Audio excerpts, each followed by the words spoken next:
I don't even know why I showed that clip in the beginning of the video, but I guess it just kind of shows like where Call of Duty is at in a rank play type of way, I guess.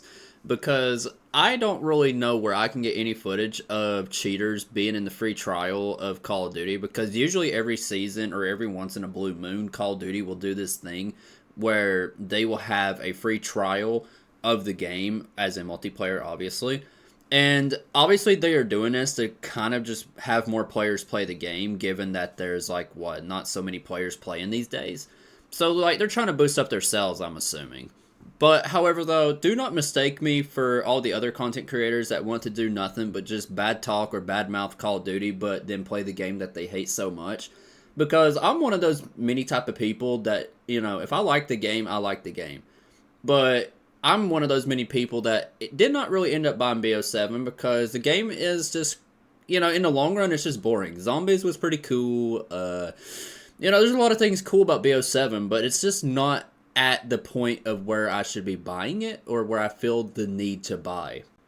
Now, I'm not going to let a free trial weekend or free trial however X amount of days that is going to be live. I'm not going to let the experience, especially with the 3 or 4 cheaters that I've went against in a span of like a few hours of gameplay in a span of 3 days.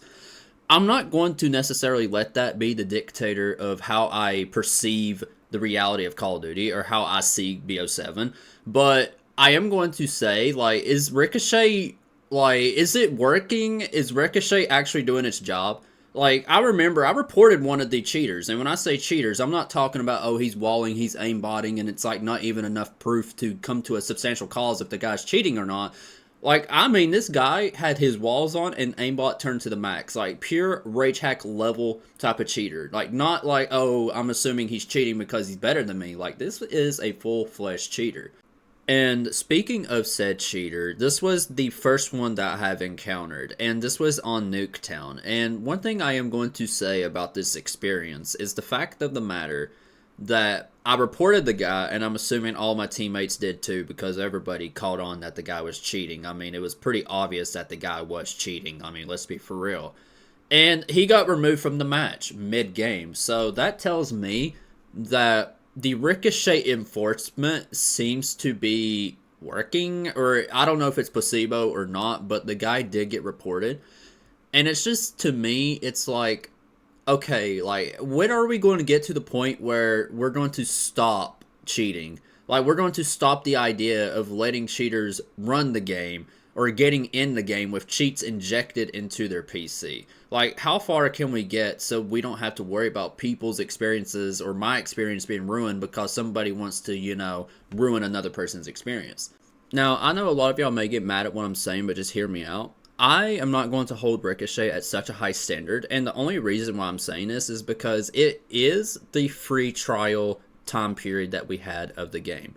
Now, if I had the full release, then my opinion may differ. But the thing is, this 3-day period, a lot of times Activision does this because they notice that, they want to have a good impression, or they want people to, or boost up their sales, or give the impression that somebody else or somebody in the game that's playing the free trial is going to buy the game.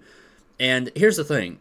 I understand that perspective, because if you are just a casual player, you're just a casual dad, just, sitting on the couch playing on the TV, I promise I'm not dissing those players like that, I promise.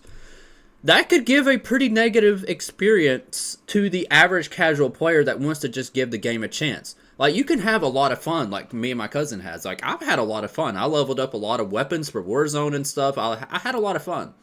But for the average player, the cheater experience is enough to completely destroy that first impression of wanting to have that multiplayer experience. And however, though, I am going to say I'm not holding it to such a higher standard. And I'm only saying that because, like, I haven't went across a lot of cheaters for it to really negatively affect my experience. But that is also subjective. You, the viewer, you could have played this game, like the free trial time period, and you could have went against so many cheaters that, like, it was unbearable. And if that's the case, then I can understand the frustration and understand why you wouldn't want to play this game. Whereas with me, I only went across a few cheaters, And obviously, I could sit here and tell you positively that a lot of these cheaters are going to get banned, or at least Activision taking the time to look at these accounts. And I'm not over here like being the Activision grifter, or I'm over here just like, giving Activision their flowers, because like at the end of the day, like there's a lot of these cheaters that are just going to be running rampant, and it's just how it is. But if we're talking about the cheater experience, I think that, yeah, the Ricochet anti-cheat needs to do better. They need to somehow, some way enforce an anti-cheat that is very forceful and very like enforcing to punish these types of players instead of just giving them like a shadow ban. Like, it's really seems to me it's like really easy to have a anti-cheat incorporated where you can find these players. Like, if you can somehow incorporate an anti-cheat that is going to, work, give these cheaters the punishment that they deserve. And for Activision, if you're wanting to give that first impression to the casual player, or giving that first impression to like your average player, you're going to have to do a better job at enforcing a anti-cheat that is going to stop or at least mitigate the amount of cheaters that are going to walk around freely playing your free trial weekend or your free trial period.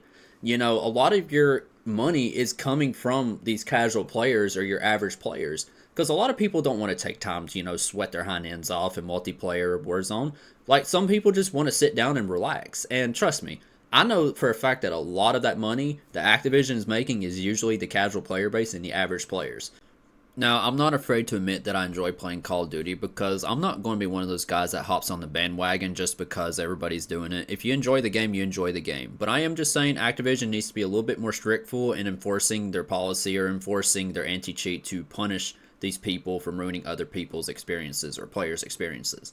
And yeah, it's been about almost 8 minutes of recording, so I'm going to go ahead and end the video here. I love y'all. Take care of yourselves. Peace. God bless y'all. Bye.